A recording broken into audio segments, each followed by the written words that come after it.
Հայ եկեղեցին չի վախեցել անցյալում եւ չի վախենա նաեւ այսօր։ Սրբությունը չի պաշտպանվում աղմուկով, այլ ճշմարտությամբ, հավատքով եւ միասնականությամբ։ Իսկ սրբապղծությունը, որքան էլ ժամանակավորապես ծածկվի պաշտոնեական շղարշով, դատապարտված է պատմության եւ Աստծո արդար դատաստանի առաջ։ Օրեր առաջ Արագածոտնի թեմակալ առաջնորդ Մկրտիչ եպիսկոպոս Պրոշյանն այս խոսքերով դատապարտեց Թալինի Սուրբ Աստվածածին եկեղեցում տեղի ունեցած միջադեպը։ Սրբազան հայրը շուրջ 3 ամիս է գտնվում է Նուբարաշեն քրեակատարողական հիմնարկում, այդուհանդերձ շարունակում է արտահայտել թեմին վերաբերող իրադարձությունների շուրջ իր մտահոգությունները։ Նրա օրհնությամբ տևական ժամանակ է թեմի հոգևոր դասն ու հավատացյալները միասնական ժամերգություններ են անցկացնում թեմի տարբեր եկեղեցիներում։ Հունվարի 15-ին թեմի հոգևոր դասն ու հավատացյալները Բյուրականի Սուրբ Հովհաննես եկեղեցում էին մասնակցում ժամերգության։ Եկեղեցական տոնացույցում հունվարի 15-ը նշված է որպես Հովհաննես Մկրտչի ծննդյան տոն։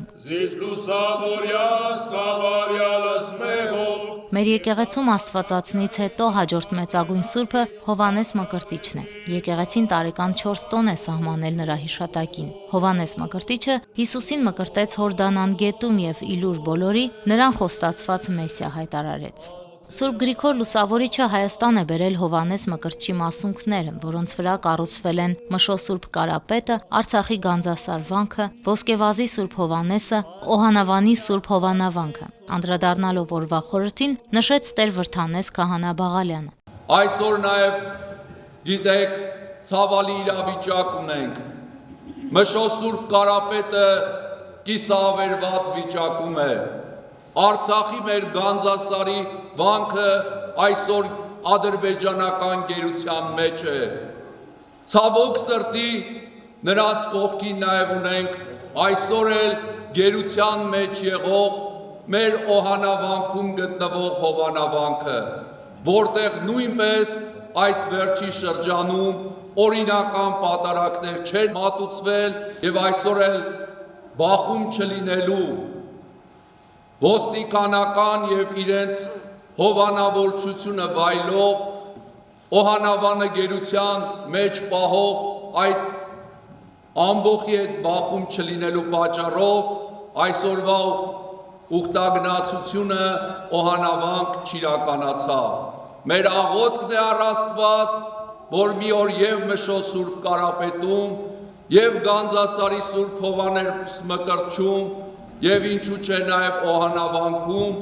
մենք Հովհաննես Մկրտչի տոներին մասնակցենք Սուրբ Պատարագի։ Տերհայրը հիշեցրեց Հովհաննես Մկրտչի ծննդյան օրը նաև Հովհաննեսների, Մկրտիչների անվանակոչության տոնն է։ Շնորհավորեց նաև թեմակալ առաջնորդ Մկրտիչ Սրբազանին, շուտ ապույտ վերադարձ մաղթելով նրան։ Խփեցին հովին, բայց հոտը չցվրվեց։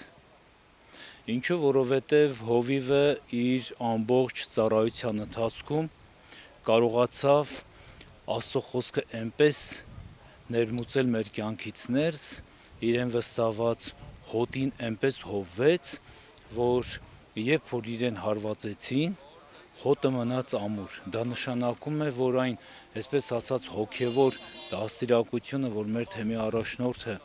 թեմից ներս բերեց իր հոգևոր եղբայրներին, իզուր չի անցել։ Սրբազանին չենք տեսնում, տեսակցության հնարավորություն չունենք, զրուցելու հնարավորություն էլ գրեթե չունենք,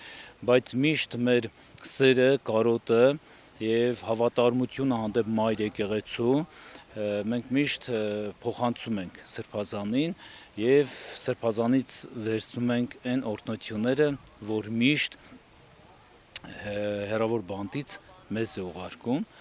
եւ զորացնում է մեզ։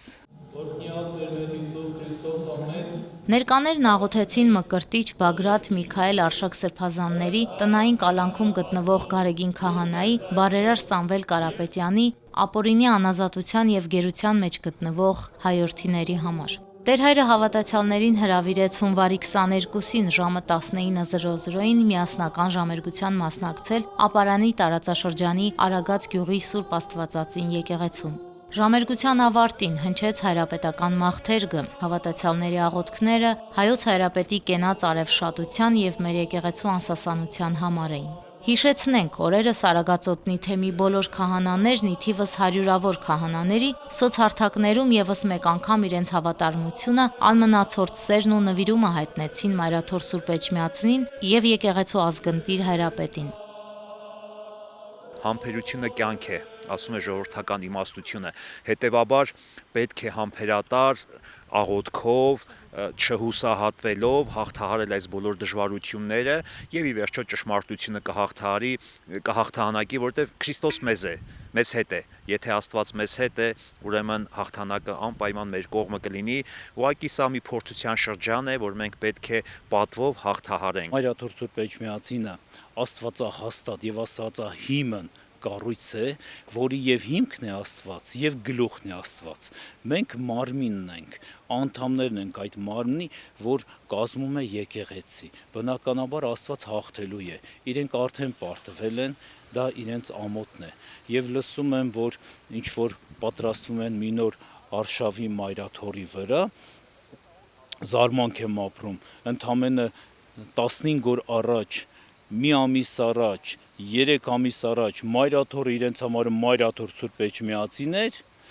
վեհափար հայրապետը իրենց համար ամենայն հայոց հայրապետ էր, եւ ընդամենը ամիսներ հետո, 10 օր հետո դառնում է ամբողջությամբ մի այլ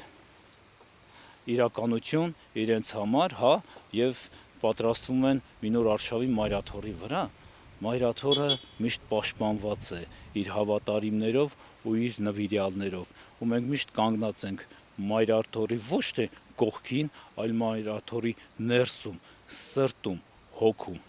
Հունվարի 26-ին ժամը 12:30-ին Արագածոտնի մարզի առաջին ատյանի ընդհանուր իրավասության դատարանում տեղի կունենա Արագածոտնի թեմակալ առաջնորդ Մկրտիչ եպիսկոպոս Պրոշյանի եւ թեմի դիվանապետ Տեր Գարեգին քահանա Արսենյանին առնչվող քրեական վարույթի առաջին դատական նիստը, որը կանցկացվի դռնբաց։ Անուշ Առաքելյան, Արթուր Մանուչարյան, Եկեղեցական կյանք։